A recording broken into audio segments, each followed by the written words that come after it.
Good morning, Lynn. Dan? Good morning, Ryan. How are we all? Good morning, Ryan. Good day, y'all. Good day, Steve. Good day, y'all. Welcome to the party. Good day, y'all. Thank you. Good to be here.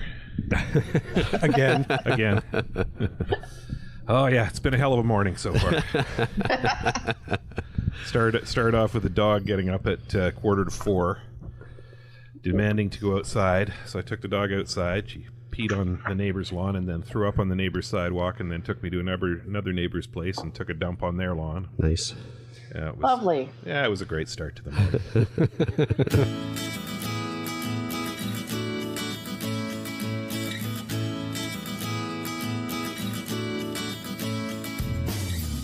This is the AT Banter podcast, a balanced and entertaining look at assistive technology, accessibility, and its importance in people's lives. Join Rob Minot, Ryan Fleury, and Steve Barclay as they banter with people around the world about anything and everything regarding assistive technology and the disability community. Now, on with the show.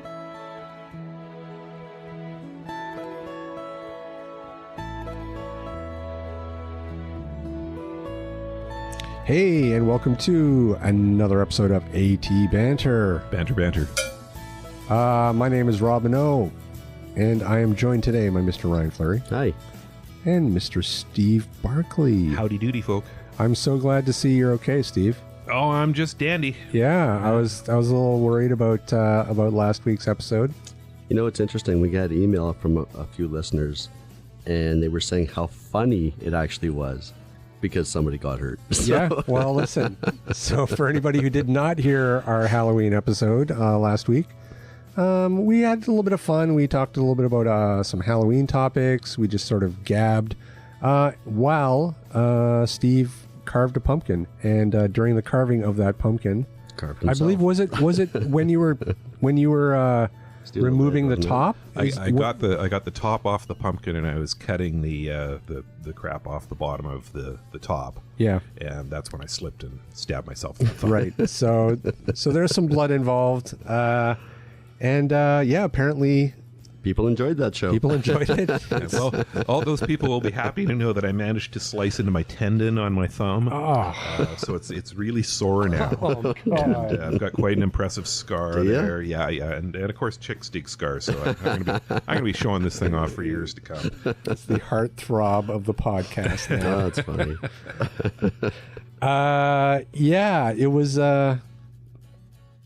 It was a good show. it was a good show. Very enjoyable. So now we know what we need to do to get our numbers up. Yep. And get some attention. But so for everybody who did email in, Steve is okay. Not that they were cared. Yeah, they and- just wanted to tell us that it was really funny. Yeah, in this episode, Rob's going to stab himself just for We'll continuity. see. We'll see. Well, you kind of agreed as long as it wasn't in the face. Yeah, well, That's right. Yeah, yeah. I say a lot through email that I don't mean. So. No, it was a lot of fun, and we have to thank also Colleen Connor, who joined us for a while, and we have to let everybody know too that she's also okay. She disappeared at the end of the episode, and we weren't really sure why, but as it turns out, she just lost her power. So she disappeared suddenly. We were a little worried. So yeah, there was a little bit of a Halloween episode curse going on. Yeah. But overall, everybody's okay. We're all here. How That Halloween actually was a little weird. was it? little weird, yeah. What did anything happen to you? My Halloween ended up with a death. Really? Yes, Oh, there was a man. death on my Halloween. I had a bunch of neighbors over after trick or treating. We had every year we do what's called the Tunnel of Terror. Right. It's basically take our front walkway and cover it in a plastic tunnel, and put all kinds of motion activated howly things inside there to scare people. And our neighbors usually get about 200 kids. You know, we're in a townhouse complex, lots of kids around. We get about 150 because we knock off about 25% because a lot of the little kids won't come down the Tunnel of Terror. It's just too scary for them. So anyways, after all the trick-or-treating's done, the neighbors come over to our place. We sit around, have a few drinks. And I'm sitting there talking to one of my neighbors, and all of a sudden I hear this snap and a squealing noise. And I go out onto my back deck and caught a rat in a rat trap because we've had rat problems around the thing, and it was still alive. Oh. Caught in the trap, suffering. So I had to dispatch it manually. Yeesh. So, yep, there was a death on Halloween. Wow. And now you have a taste for it. Very, very apropos. Those traps, I don't know. I feel like a lot of that happens a lot. Well, they don't actually kill the poor guys. Yeah, they're not very humane, those traps. No. They're kind of nasty. I actually bought a different type of trap, which is like a clamp trap, and it's got these not a clap. What am I thinking? I don't know. What do you? Are you thinking of a tramp stamp? Tramp stamp. Yeah, there we go. Okay, yeah. yes. Okay, so it's a clamp trap, and it works a little bit differently in that the critter's got to get its head inside the thing to get at the food. Right. And then when it clamps down, it's got all these spikes on the top of it, which is, I guess, supposed to spike it in the head. But it's been set off twice now and never caught anything, so I don't know. Really? Yeah. Well, this got morbid. Yeah. We should have been talking about that on the Halloween show. Well, nothing was going on the Halloween show. It wasn't until after. It wasn't until Halloween that it started to catch stuff. Okay, well, let's get serious here for a minute because we have to plug something. Oh, we're going to talk about space and you want to get serious? That's right. Oh, I get it. I got it. I did get it. Let's talk about the big show that we've got coming up next week, Ryan. Big show coming up next week. Ryan, why do you do this every freaking time? Like you just pretend that it's like, what? I don't know what you're talking about. What's going on? What are you talking about? You've only been trying to get the guy on the show for 2 years. Stop being coy about it. All right. We are welcoming Mr. Rick Hansen to the podcast. Going to be exciting. Absolutely. Yeah. Well, should we give people the backstory real quick? Sure. Fire away. Oh, why me? You should have to tell the story. You're the one that was responsible for the gaff. No, we've been well. First of all, I feel like we have a lot of listeners in the U.S. Who may not know who Rick Hansen is, and we also probably have a lot of younger listeners. Well, they should look him up. Who might not remember the incredible achievements that Rick Hansen did in the was it the late 80s? Yeah, so Rick Hansen started off his Man in Motion World Tour.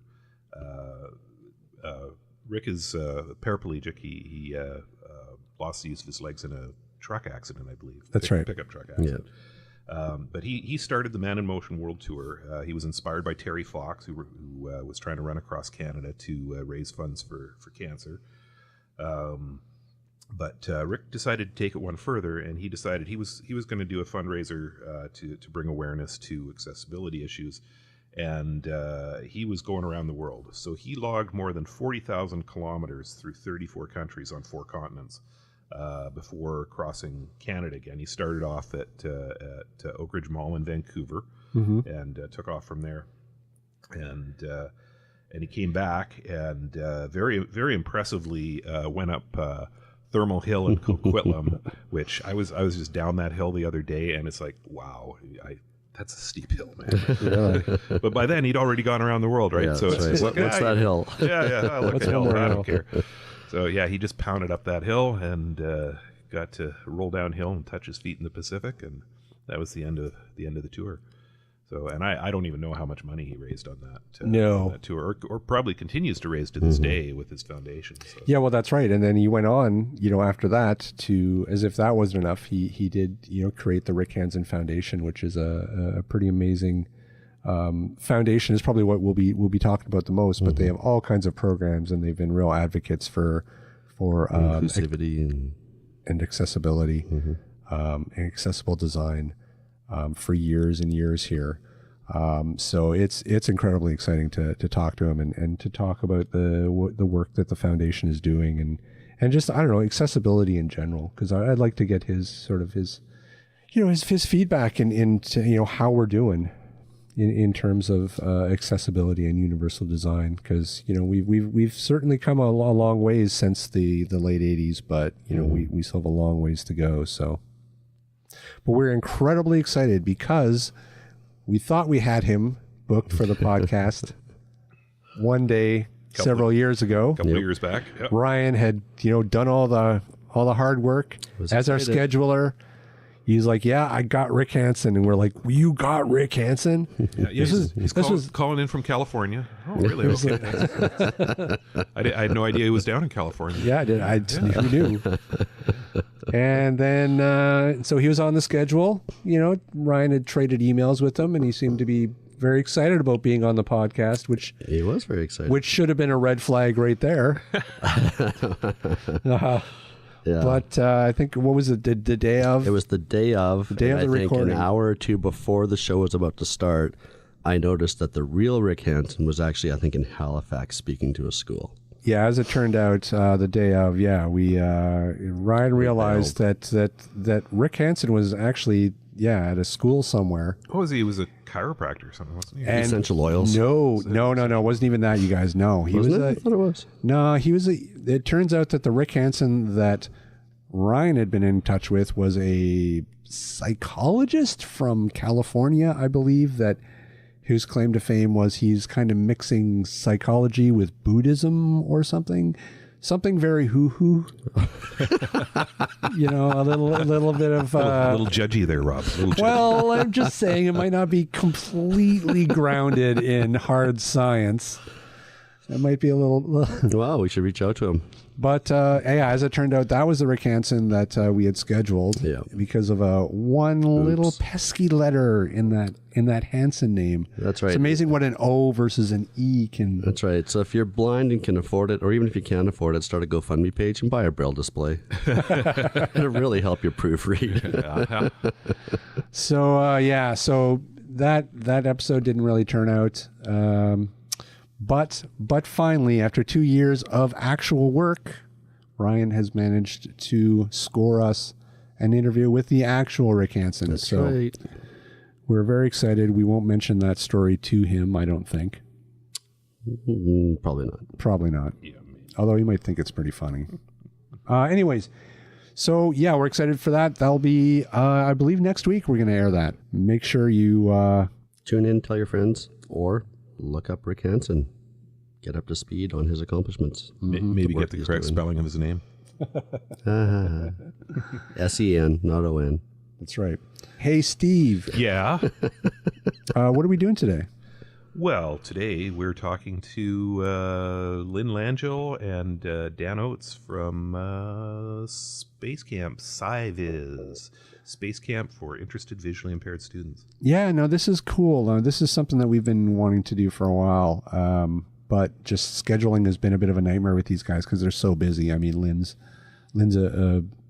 she's a vision teacher. She's a vision teacher. She coordinates Space Camp.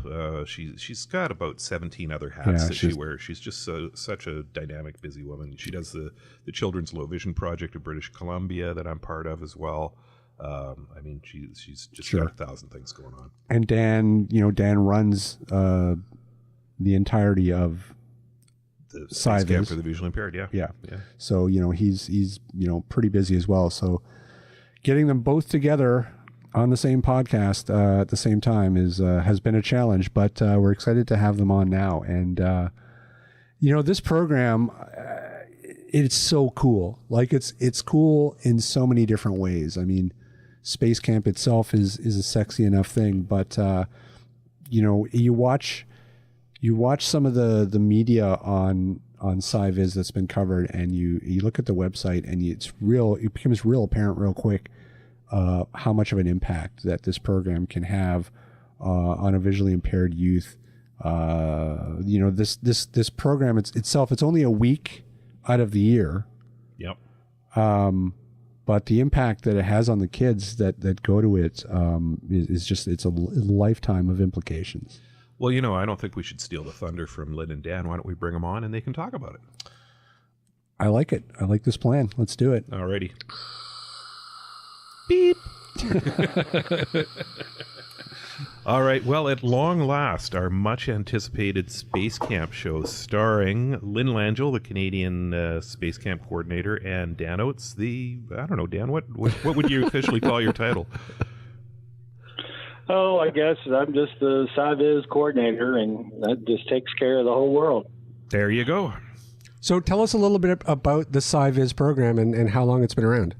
Well, we started with our first group of kids in 1990, so this will be our 30th year upcoming in 2018. Wow. We, the West Virginia School for the Blind, was invited down by at that time, the director of Space Camp, Edward Buckby. And Ed is a Romney resident. He grew up here where I live and where the School for the Blind is. And he sort of nodded to us to come down and try out the whole blind kid thing to see if that would work. And we came down with 20 kids from our school, and then we grew from those 20 kids in the residential school here in West Virginia to about 60 kids. There were 52 kids, I think, the next year, and they were from other residential schools. And then we grew out to 8 residential schools in 92 and ended up with about 80 kids. And then at that point, we decided we'd take on kids from the public schools, since that's where most of the kids go anyway nowadays. So we have grown up to as high as 211, and this year we had 179 students from 12 countries and 25 states. Wow. Crazy. And Lynn, how many are coming from Canada now? Well, this year we took 6 students from British Columbia and 1 from Alberta. And those are low numbers compared to past years. We've had many, higher numbers from several different provinces in past years, but it all comes down to, fundraising and getting the word out and finding the appropriate, students and teachers who are willing to commit to this program, because it's a year-long commitment, really, from start to finish. By the time you begin your fundraising and do all of the procedures that are involved to get there, and then sort of the wrap up at the end. Could you kind of walk us through a little bit of what that process is like for a kid who maybe has applied? Well, in Canada, basically, I spend a lot of time trying to reach out to, going to conferences and getting the word out through different provinces, provincial programs about the camp. And by now, a lot of, because we've been participating for 21 years now from Canada, and a lot of people are familiar with the program. And we do have different, like the Maritimes have been coming sort of every other year historically. So everyone connects through me, and primarily a lot of our fundraising goes through the Canadian Military Police Fund for blind children. We've received over $300,000 from them in the last 20 years. Wow. For this program. So it's huge. It's a great partnership with them. We have a regular sort of procedure with them for when our applications will be viewed at one of their board meetings in the spring. And they deal directly with me rather than having to deal with all of the different provincial people that are requesting funding. So it's a really great partnership and program to have that level of funding come from them. But a lot of kids come on other different ways too. They do lots of different personal fundraising, speaking at service clubs, or doing fundraising in their schools with bake sales. It's just any number of things to get the funding in place. And then there's the pieces of, applying for a passport and doing the online registration for the camp itself, and talking about planning the flights and what it's going to be like to go on this trip, and learning all of the different parts that are involved. Some of these kids have never experienced. And then we try to get all of the kids together from Alberta and BC, if possible, to travel together or at least in BC, we'll meet in Vancouver overnight before and then travel together as a team. And once we get there, it's game on at Space Camp for a week of amazing adventures. Let's talk about some of those amazing adventures, because there is some really cool stuff that you guys do down there. Dan, do you want to talk about some of the different tracks that they've got? Are you still doing the 2 tracks, I assume?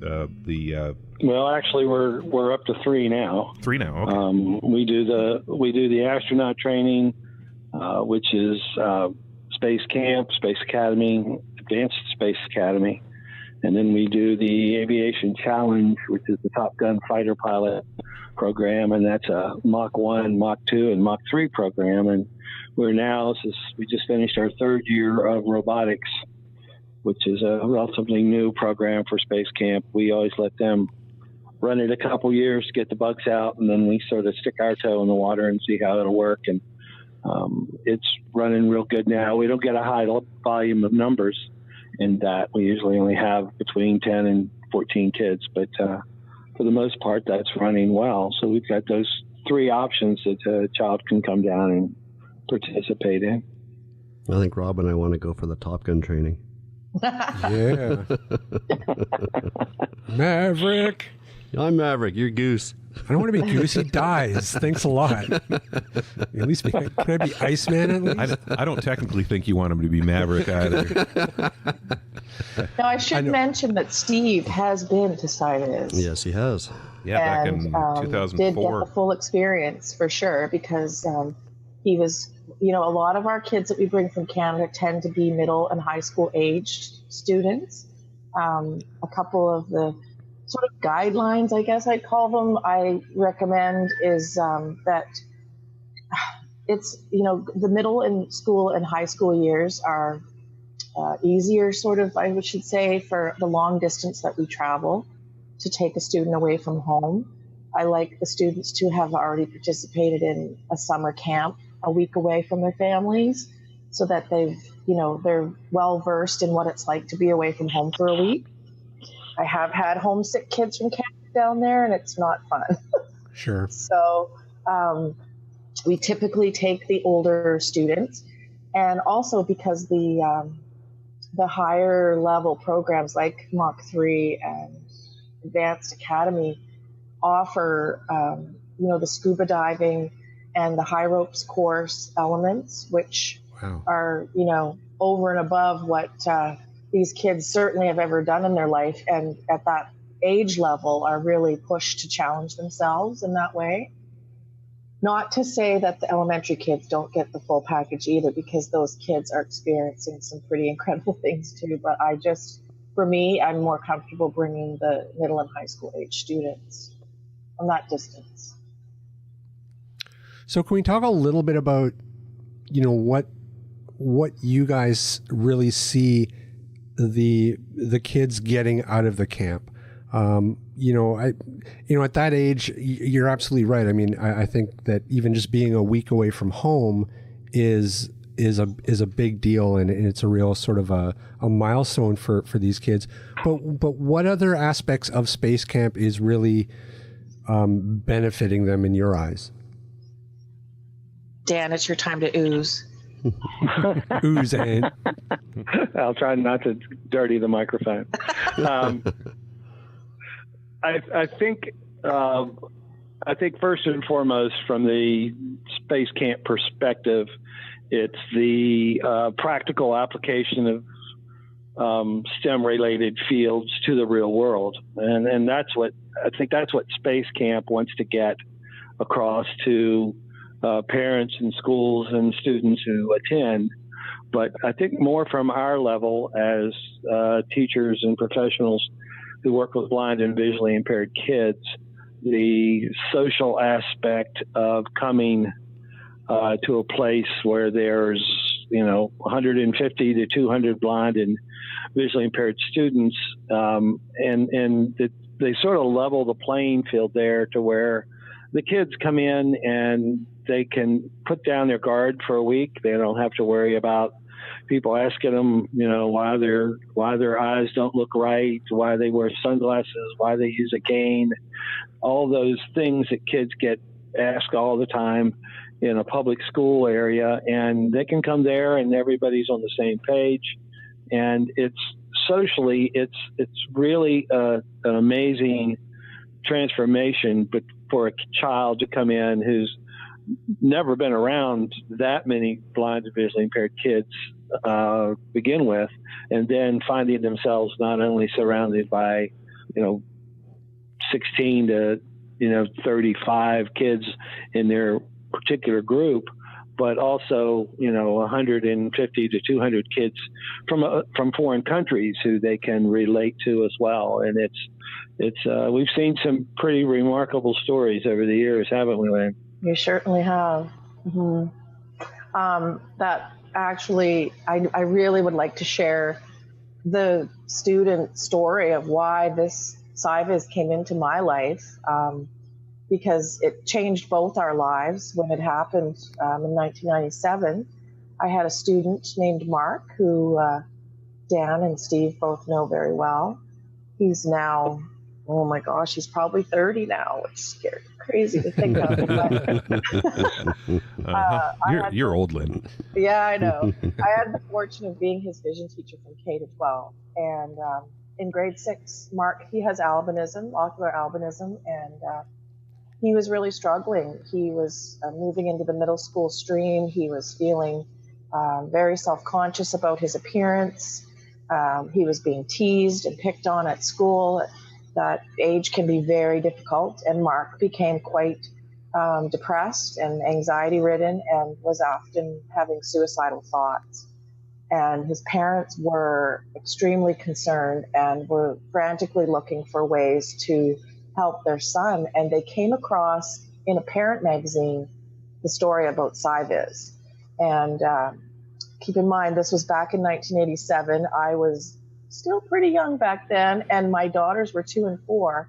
And they said, Lynn, would you be willing to take Mark to this camp if we paid for it? And I'm like, where is it? And they're like, Alabama. And I'm like, where's Alabama? So down south, y'all. Yeah, that was the beginning for me and Mark of SCIVIS, and we were the first Canadians to attend that camp. And Mark, on the very first day, met a high school student that had albinism, was quite tall, and Mark looked up at him, and his little head was shaking because his nystagmus was so strong, pronounced back then. And he said, "You look just like me." And it was such a powerful moment for Mark to finally meet somebody who looked like him and had the same issues as him. And he met other students that were like that and beyond that week. Mark participated in the Aviation Challenge program. He actually got the top award, the Right Stuff Award, which is awarded to student who shows leadership and just really is a top-notch kid. He shone that week. He helped other students. He embraced the program, and I think he came back with me like probably at least 3 more times throughout his middle and high school years to participate in the different programs. And he went on to become sort of in the assistive tech world of computer technology. And I think he's working right now for an office building and working on their servers and computer type work. So that is how it started. I didn't actually meet Dan until the last night after graduation. And I was so blown away by what I'd witnessed there that year for my student, but also experienced myself in meeting teachers of the visually impaired from all over the world. It's very beneficial in that way as well, because we get to, collaborate and network and learn new things about what's happening in our field with lots of different teachers. And I just said to Dan, like, how am I going to go back and help other people understand what we've just experienced here? And Dan just looked at me and he said, Lynn, all you can do is spread the word and bring more kids and teachers back. And so that's what I've been doing for the last 21 years, is getting as many teachers and students back there as we can. All because of Mark, really. Mark and his family. Yeah, for that. truly. Are you guys crying now? We are actually. I'm sort of staring off reminiscently, thinking about you in that super sexy jumpsuit. Oh. Your we do wear flight suits. You and Cheryl in your Space Girls outfits. Yeah, we do. I call that my moneymaker, because you wear that flight suit to a fundraiser with, an Alliance Club or whatever, and there, you show the video and you talk about what these kids get to experience, and it's usually a pretty official looking suit, Dan. I call mine the credibility costume. you can wear that anytime I'm at a conference. I'm at a hotel or conference room area, and I need something. I always make sure I have my flight suit on first, because as soon as you walk into the area or up to the front desk, they go, "Oh, well, let me get that right for you, sir." And they really hop to. So it does work. Yeah. Now, Dan, the Space Camp is actually an ex-NASA facility, correct? Wrong. It is it's a common misconception. Everybody calls it NASA Space Camp. And I've always said, if NASA was in control of the budget, we'd been closed years ago. But it's by law, the NASA has to have the 13 NASA centers located in the United States have to have a visitor center that's open to the public. And the Huntsville area has a visitor center for Marshall Space Flight Center located at Space Camp. It was actually there first. The U.S. Space and Rocket Center was the NASA Visitor Center, and that's what the primary purpose was. And that opened many years before Space Camp did. And then one day, Ed Buckby, who was the person who got us started with SCIVIS, the director, was walking around the grounds with Werner von Braun, and Werner was speaking about all the children there on these field trips, and said, Ed, it's great that these kids are here. But why isn't there a camp for them? There's football camps, there's baseball camps, there's cheerleader camps. Why isn't there a science camp where kids can learn about space? And von Braun was the consummate rocket scientist, but not the public relations guy. So Ed's background was in public relations, and he says, we'll see what we can work up. So he invited his daughters and some friends over to the museum at night for the weekend, and put together a little program with space science and launched some rockets and did some stuff. And that's how Space Camp was started, in the sense like, hey, this worked. And so in 1982, they opened up Space Camp, and it's run by the Alabama Space Science Exhibits Commission, which is a governor-appointed board from the state of Alabama, and is completely separate from NASA, except in the sense that we do get some of their retired artifacts that we can use in our trainings and stuff. And certainly, too, astronauts, retired or otherwise, make appearances at the camp. Yep. And we've had the honor of having some of them, show up during SCIVIS week, as well as that's for sure. Homer Hickam, who was one of the original rocket boy. I guess he is the original rocket boy from West Virginia. And he is often at graduation to speak.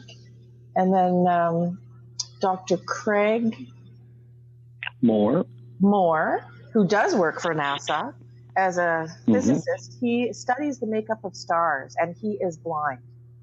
And he comes and speaks to the students, the high school programs, each year at SCIVIS. The kids really get a chance to learn and see. The motto of SCIVIS is, just because you can't see the stars doesn't mean you can't reach for them. And there's many examples throughout that week that the kids become and feel empowered to do whatever they want to do in life. And that must be really incredibly rewarding to be able to sit and watch these kids be pushed and to overcome these obstacles and do things that even themselves have probably had no idea that they could do. Absolutely. I mean, if you go on the SCIVIS website, there's a couple videos, but the AMI actually did a video a few years back. They came down with Mark DeMontis and the program Sports Access, and they did a story on the Canadian team that year that participated, and you can see some pretty cool moments of kids pushing themselves beyond what they felt, they were capable of doing. Well, let's talk a little bit about the fun part. Like, what does a typical day at Space Camp look like? Dan, you're on. Okay, I'm on again. All right. Well, the kids get up relatively early, I guess, from in years since I've been to a camp, but they're up at 6:30, 7:30. If you get older, you get up earlier, and you start your morning with your first meal, and that in itself has so many learning possibilities for kids who are visually impaired, going through the line with your tray and being in charge of what you eat and asking for this and asking for that. And it starts off, I think that's a great way to do it. And they're sitting with their teams, and each team is made up of about anywhere from 12 to 16 kids. And then after breakfast, they go with their team, and they may have training, they may have their mission, they may have a briefing on rockets, they may be building their rockets, they may have another briefing on space or what medicine is like in space, and all of these different classes sort of feed into the child for all the information they need to do their missions, and that's the day. And then they stop for lunch, and then they go back to it. They stop for dinner, and then they're back at it again. So the day starts around 7 and ends up around 7 or 7:30. The older kids go as late as 9:30 or 10 at times, and it is a full day. It's something that we've had to learn to have parents adjust medications, because those kids who are a little hyper, their medicines usually run out by the time the school day's over. And Space Camp, we've got 5 more hours to go, so we need to keep those medicines flowing. And it's a very long day, very taxing on the kids.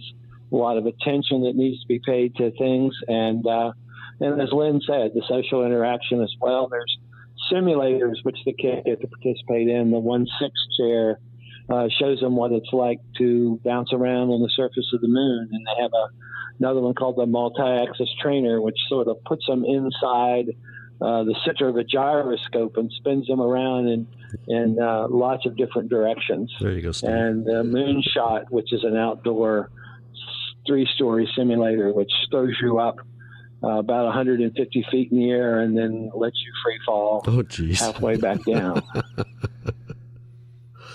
So those things are pretty cool. Yeah, and it sounds, some of those things can be daunting when you're you're going to be shot up 150 feet in the air. Like, as a blind child, you can't really see what this is going to look like. But some of these kids will do it, and they'll want to do it like 10 more times. So yeah, I've seen kids cry the first time, and then they run around and do it again. And they always say, "Well, tell me when it's going to happen." And I say, "Well, by the time I tell you, it'll be over." So it's tough on them. And Lynn is one of the queens of the high ropes course. So I'll let you talk about that. The high ropes course is, it used to be called the leadership reaction course. I'm not sure what the actual term is. Yeah, it still is. I just refer to it as a high ropes course, yeah. So it's a high ropes elements and low ropes elements. And 8 years ago, when they developed this course, Space Camp really felt like, perhaps SCIVIS kids couldn't participate in this. I think they were just thinking about the challenge and the difficulty and safety pieces. So Becky Coakley from West Virginia, myself and Dan went down in the summer, and we did the elements blindfolded. And we talked about, simple adaptations that needed to be made. And since then, SCIVIS has participated in the high ropes course every year. And the staff says that our kids do it better than most sighted kids and approach it with a better attitude. And it's basically 2 elements. One is a climbing wall, 50-foot climbing wall. And once the kids get to the top, they are attached to a zip line, and they have to lean forward and go off the tower with a zip line. And then the other element is a pamper pole, which is about 40 feet. And they climb 32 feet. Yeah. 32 feet. They climb this. Yeah. Pole is not, it's like a telephone pole. It's not sturdy. It wobbles.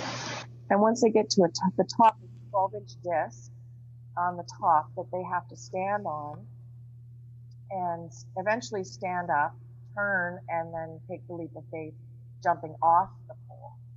Now, both of these elements are done while in harness and on belay lines with their teams.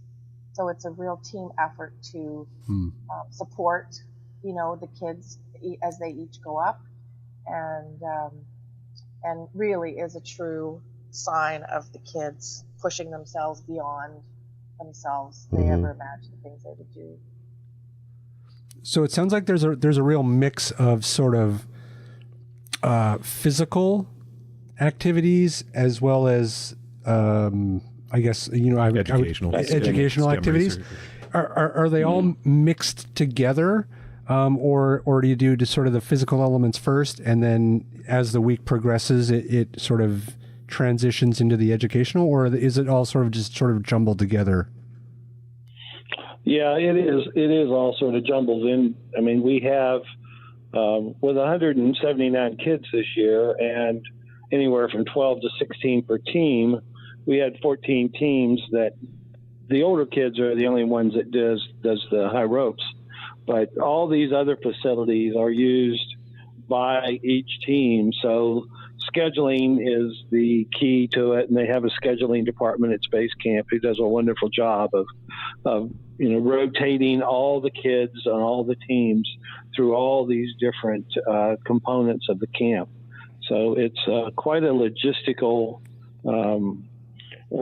program from the sense of the scheduling office, and like I said, they do an amazing job. It's crazy how I always call it like a 16-ring circus. There's stuff going on all the time, and the kids flow through, and they may start off with a physical challenge, and then they go to a briefing, and it all depends on the schedule. It sounds like the numbers really fluctuate from year to year. Does that sort of act as a bit of an organizational challenge every year? No, it really doesn't. I used to be obsessed with getting 200 kids, and then I just thought, the best thing to do is to make the best program for the number of kids who do show up. And it isn't really from the aspect of Space Camp. It's their favorite week of the year. I hear from them as an organization. They love SCIVIS, but during the summer they get 900 kids a week.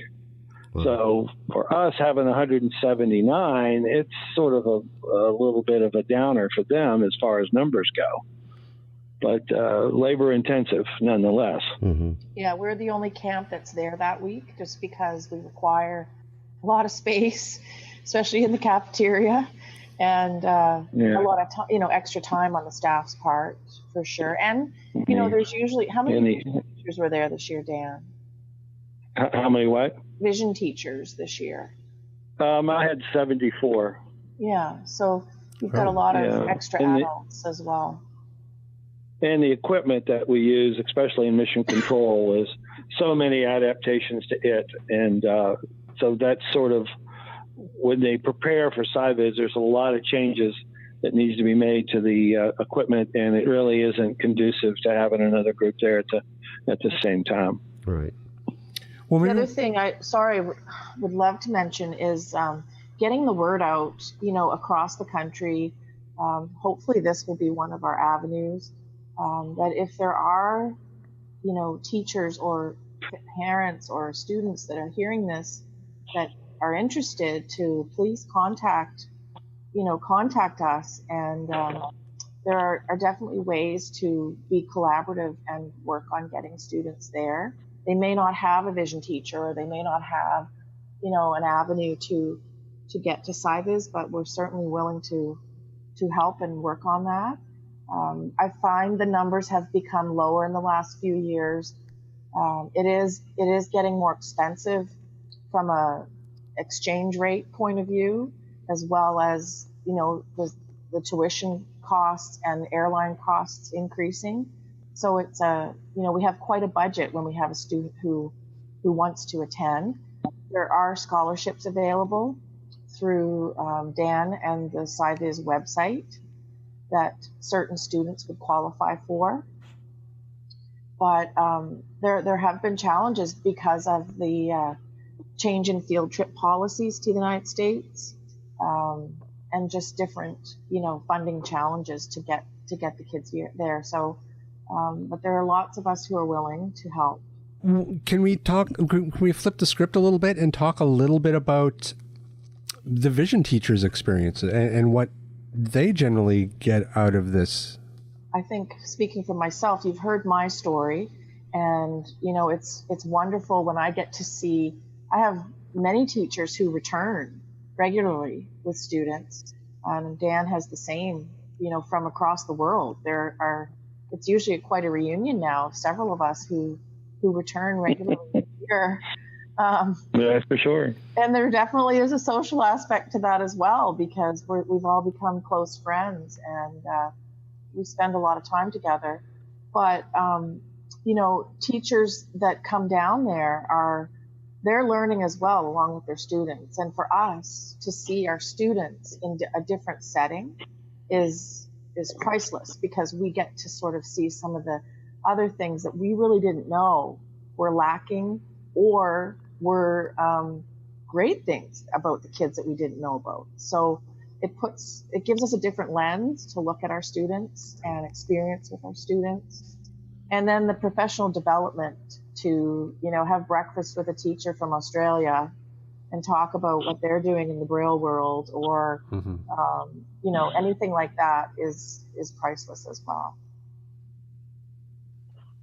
It's sort of my job, Brian, I always say I'm sort of the principal for the week, in charge of these teachers. Space Camp takes care of the kids. I'm the one that's responsible for the chaperones. And I figured out years ago, you make the chaperones happy, and then they'll want to come back again. They enjoy coming back because they have a good experience, but they just can't come back because they want to. They have to have children to bring, because people always ask, well, how can I come and volunteer? I don't need volunteers. I need kids. So, if you want to volunteer, find some kids, bring them to camp, and you'll have a good time. And I try each year to do something,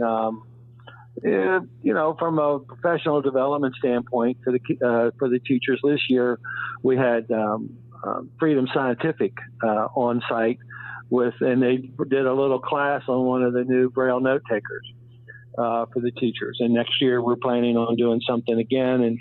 And Freedom Scientific is partnering with us a lot more than in any other company that is out there. So they provide Braille note takers for the week for the kids to use in mission control.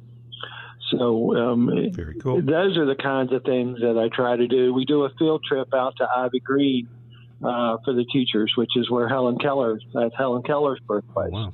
So you get teachers in from all over the world who know who Helen Keller is, and then an hour away they can go out to her birthplace and museum and see that. So that all sort of goes on behind the scenes, and I try to organize all of that just to keep the chaperones happy. Sure. Steve, we need to find some kids and send Rob. Wait, why just send me? Yeah.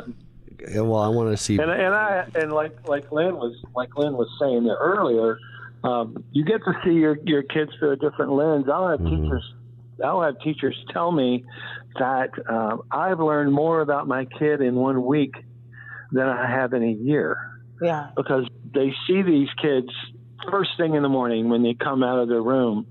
And of course, at school, they show up all spit and polished because mama or dad's taking care of them in the morning. And here at Space Camp, they're in charge of themselves.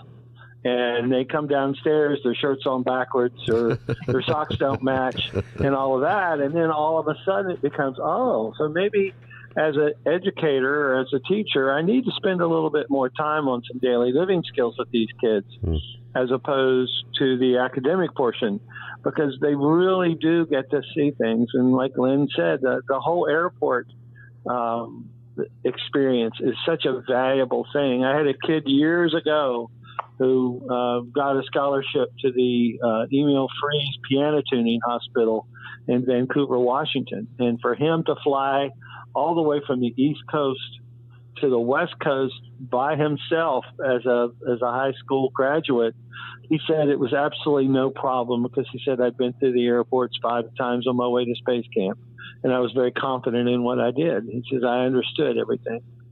So they get these little experiences on the side, which you don't really figure into the program, but it's a really good thing for the kids to get these little side experiences.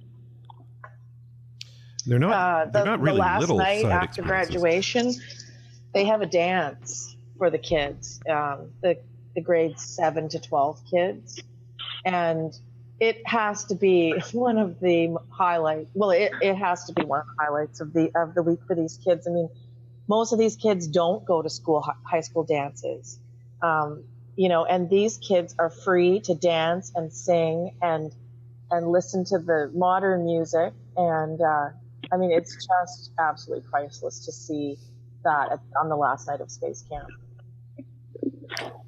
Yeah, I mean, it sounds like it really is a transformative experience for a lot of these kids. Absolutely. For sure, yeah. And that, and that, no doubt about that. And so, we can't really undersell the importance of a program like this. Well, we need to get the word out to more and more kids and teachers. That's my biggest frustration is how to get the word out nationally. I think the three of us need those jumpsuits. That's right. Yeah, we need help. jumpsuits. Yeah. You can order them off the Space Camp website. Oh, excellent. Okay, Steve. Christmas is coming. Let's get it going. No, listen. Let's talk once again. I know we kind of touched on it, but we don't want to undersell this. But tell everybody if they're interested, if they know a kid, or if they're a kid, they think it would be a good fit. Where can they get more information, and what's the application process like? Well, I'll start off with the application process, and then Lynn can handle it from the Canadian side. The application process is, we have a website. It's SCIVIS.org, SCIVIS.org. And when the applications are available, it's all online. I know from Lynn's perspective, she wants to be in contact with the Canadian kids first, so I'll let her address that. Yeah, it's just easier if the families or the students or the teachers get in touch with me, because I can help them with certainly with the military police applications. The timeline for that is I usually receive them by February and then send them into Ottawa to the board by March. And they usually look at them in April, so we know about funding. This year, they actually funded every student that applied. Oh, wow. Full funding of tuition and travel cost. They do not pay for the teachers. They do not pay for the chaperone. And we should clarify that parents cannot be chaperones at SCIVIS. The feeling is that if students aren't ready to come without their parent, they're not ready to come to SCIVIS. Teachers of the visually impaired, orientation mobility instructors, braillists, people that are in the field of blindness and visual impairment are typically the people that come as chaperones. And so getting in touch with me, and then I can assist in the fundraising process for the military police side of things, but also make suggestions as to other other options. We've had kids use GoFundMe pages to get sponsored to go to SCIVIS. And then to support them through the application process as it goes along to get to camp, and the transportation pieces, and all of the, what the teachers need for documentation to take students across the border, and all of those pieces. So sorry, just to step in here to clarify. So every kid who applies, they require their own chaperone? No, not necessarily. No. We, from Canada, we've typically had teachers bring kids, but in BC, because this is sort of the heart of SCIVIS from a Canadian perspective, because this is where it all began. We have a lot of teachers that have gone, and we have a lot of teachers that are willing to go back, and we'll share kids, we'll take kids together, or BC Blind Sports sends Mike Lonergan every year as our male chaperone. So that really helps, because there's not a lot of males in our field, and he can be the token male, but he has also brought students with him as well. Okay.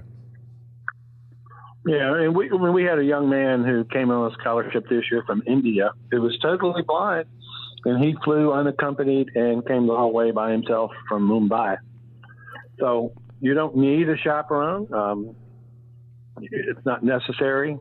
But in the sense of if you want to, bring one along. I hesitate to say bring as many chaperones as you want, because there is a point to which we would have too many, but we've not been there yet. But if the more the child needs as support, we're interested in having a chaperone there. Child comes in is deafblind. We would encourage either 2 or 3 chaperones to come with that student, because you can't do the intervening with that child on 18 hours a day. You have to have a shift, and we'd be more than happy to have that. There's a cost of $75 as a chaperone for the week, and you get all your food and place to live for that. Not bad at all. Yeah, so it's really the cost of the flight for the chaperone, and then the nominal fee of $75 US for room and board for the week. The program cost, and maybe you should talk about that this year. Yeah, the prices went up again this year, as everything does. And from the U.S., in the U.S. dollars, I think the cost for all the camps except the Advanced Academy camp are, I think it's $965 US, and then I'm not too sure, but I think it's for the Advanced Academy program, which is grade 10 through 12. I think it's $1165, maybe. It's somewhere in that ballpark. So I'm able to send interested people sort of a budget of what the costing is for all of the different pieces you have to consider when leaving Canada to go on this trip. I think Steve should share his SCIVIS experience. I was thought that earlier, but I was like, he's not going to. I actually have. We've talked about it before on the show, and I've cussed out Carmine from New York. Poor Carmine. Why don't you tell the story again? We have new listeners.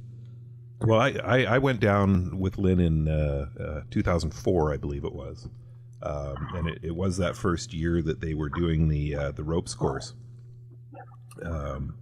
And I am notoriously afraid of heights. So I looked at a couple of those things and immediately said, "Hell no, I am not doing these things."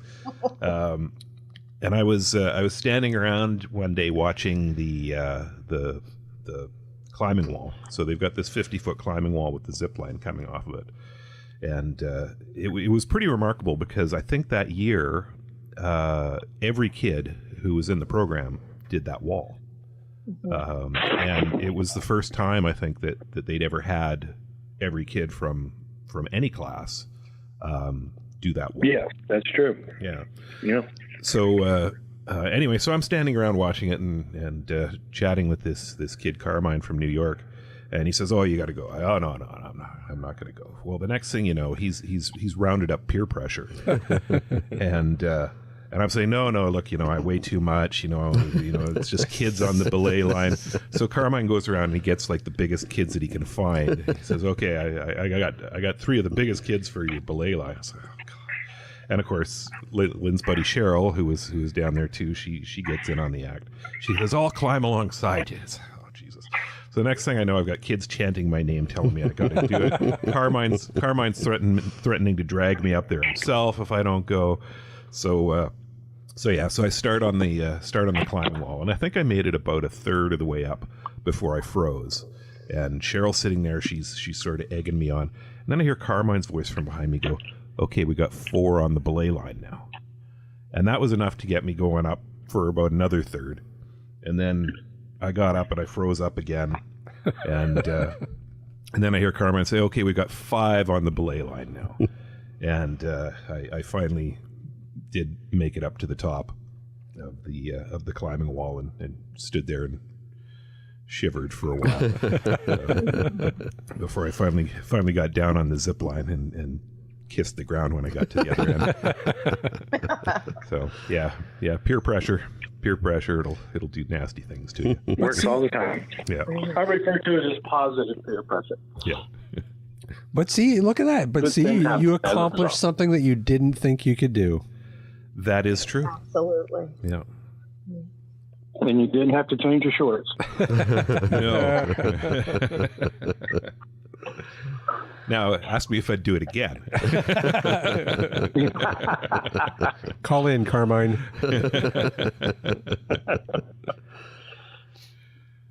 Well, listen, we want to thank you guys so much for taking time out of your day to talk to us about it. It's been a topic that we've wanted to cover in its own episode for a while now. So it's been an absolute delight to talk to you guys about it, and such an incredible program.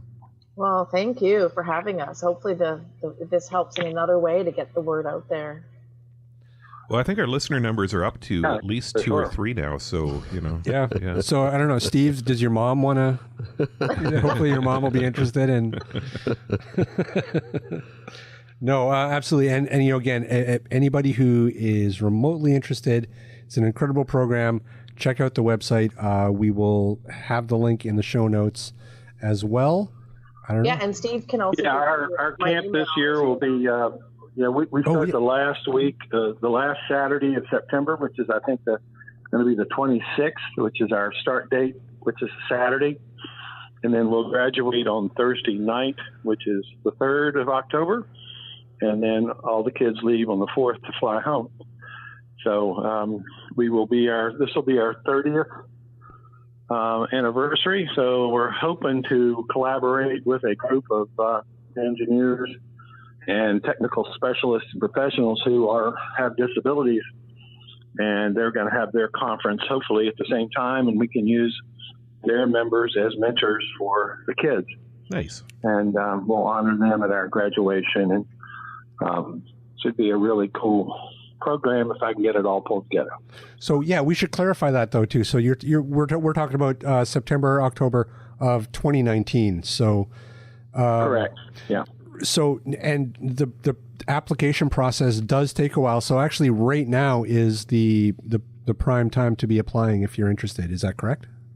Well, just to start. Well, we don't even from Lynn's perspective, she has a different timeline.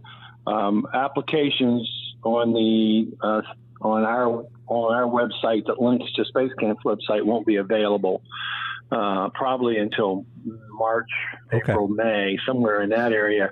Our scholarships usually close sometime around the 1st of April. We'll put those on the website this winter, and kids can apply for those.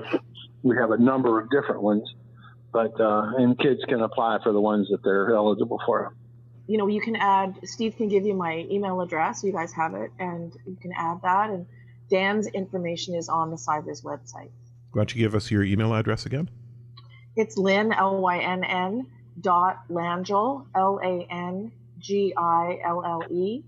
at SD, like school district, 23.bc.ca. Perfect. And you can also find that link in the show notes as well. We'll make sure to add that. All right, guys. Well, listen, thanks so much for joining us. Thank you. I was trying to think of, I don't know, space terminology, but I drew a blank. I was just like... This has eclipsed all other episodes. You could say like to infinity and... That might be copyrighted. Yeah, we don't want to get sued. We have enough problems. And you guys have a standing invitation anytime you want to come down. Oh, okay. All right, we're crashing Space Camp. Oh, damn. 2019. Okay. Yeah. We're there. They have adult programs, and I think we're going to run an adult program the weekend after SCIVIS, because that's when we have all the adaptations up. So we're going to have an adult weekend. So it's a Friday to a Sunday. Great. AT Banter from Space Camp. Yeah, we'll record from the top of the climbing wall just for Steve.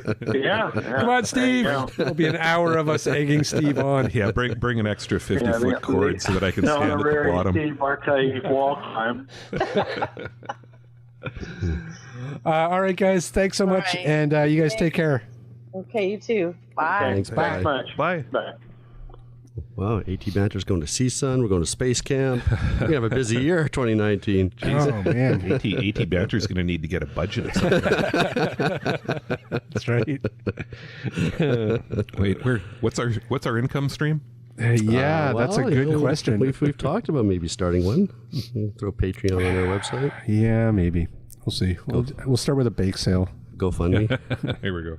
That was so nice to get them on finally. How long have we been trying to get them on for? I almost had them on last year, and then things fell apart. So an year. Wait, Steve. So you've only gone once? Just one time. Oh, really? Yeah. Yeah, I remember that though. I don't know. I guess I always assumed that you went more than that, but no. The problem for me with Space Camp is that. It happens at exactly our busiest time of the year. Yeah, sure. School's back in. Yeah, that's true. So it's hard to get away for a week when that's going on. Well, anything else to say about that? Anything?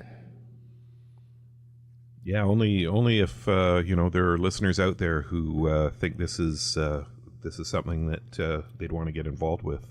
Reach out quick. Get on board, because it is literally a transformative experience for these kids. Yeah, I mean, my thoughts kept going back to an organization here like Blind Beginnings, who sort of do a smaller scale version of this, on a regular basis. But it's so important for these kids to realize that they're not limited by these boundaries that society puts up against them all the time. And it must be such a powerful epiphany to realize that I can do these things that I thought I could do.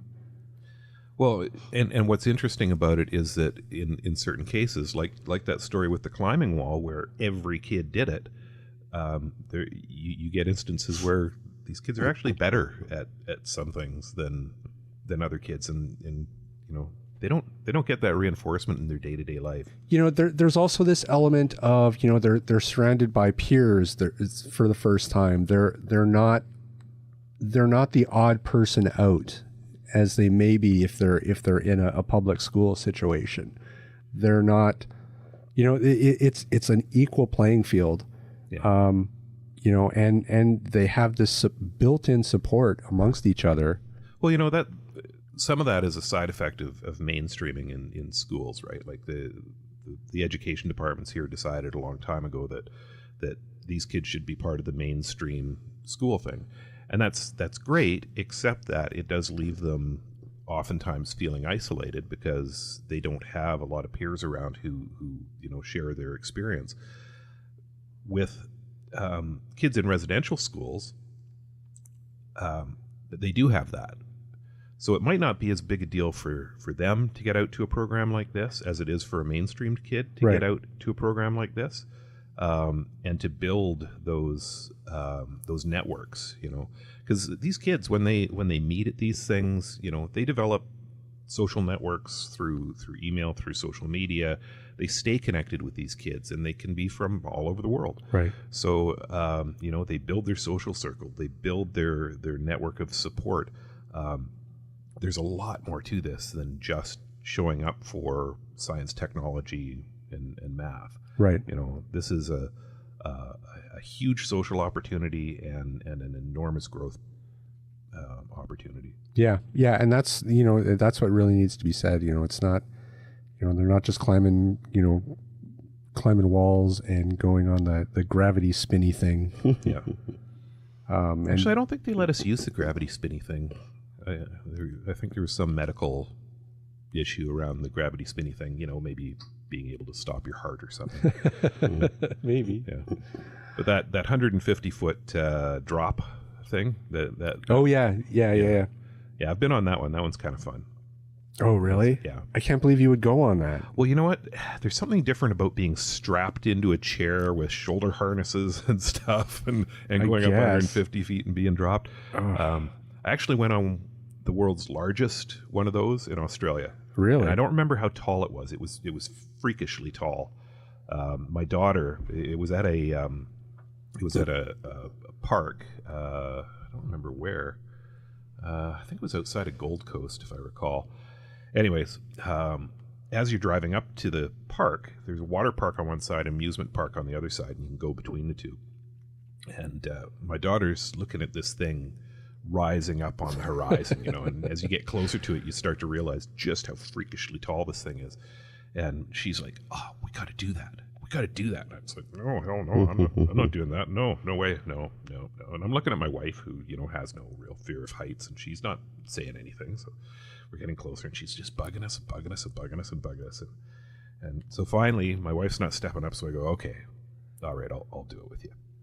So I got on the thing, and my wife recorded video of it, and you can watch as we're going up the thing. My daughter's sitting there in the chair, and she's swinging her legs around, she's looking around, and I am just sitting there like a frozen corpse in the chair, not moving one iota. And you get up to the top of that thing, and you can see for bloody miles, like you can just see forever. And I swear the top of it sways in the wind as well, oh my God, which is really freaky. And then when you're sitting up there, you're waiting for the drop, right? And there's these little ticks. You just start hearing these ka-chunks and ticks from behind you, and every time you hear one, you think, "Oh, it's going to drop." Well, when they actually drop you, there's no ka-chunk. You just go. And I got down to the bottom and all shaky at the bottom, and my wife goes, "Well, how was that?" I said, "That was freaking awful." She goes, "Oh, well, you should have said something. I would have gone." Oh man. Hey Ryan. Rob. Where can people find us? atbanter.com. Yeah, such a quick and dirty answer.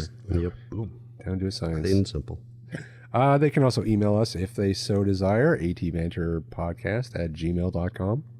Indeed they can. And apparently, if you stab yourself, it generates email. That's right. Yeah, who knew?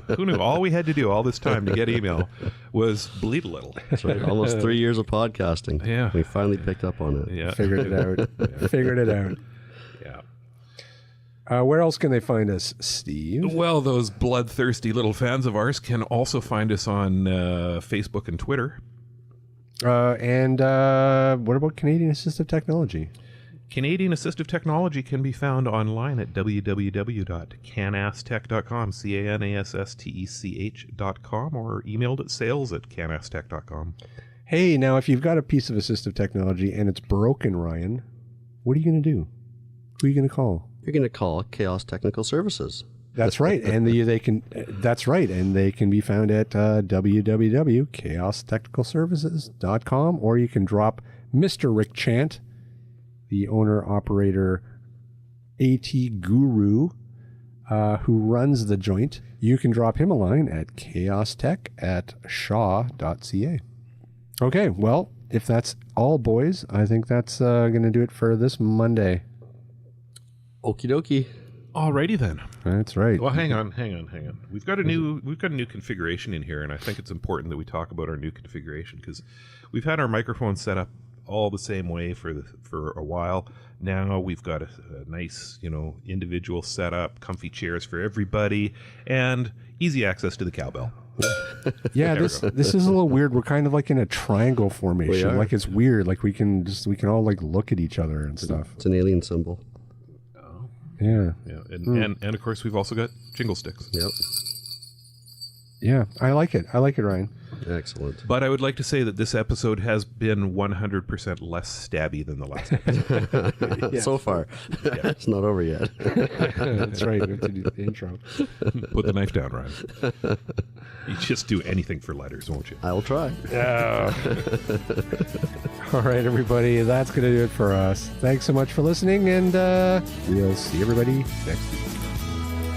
This podcast has been brought to you by Canadian Assistive Technology, providing low vision and blindness solutions across Canada. Find us online at www.canasstech.com. That's CANASSTECH.com. Or call us toll free at 1-844-795-8324. For all your assistive technology servicing needs, call Chaos Technical Services at 778-847-6840 or find them online at chaostechnicalservices.com. Music provided by bensound.com. Whoa, look at that. Master of the one take.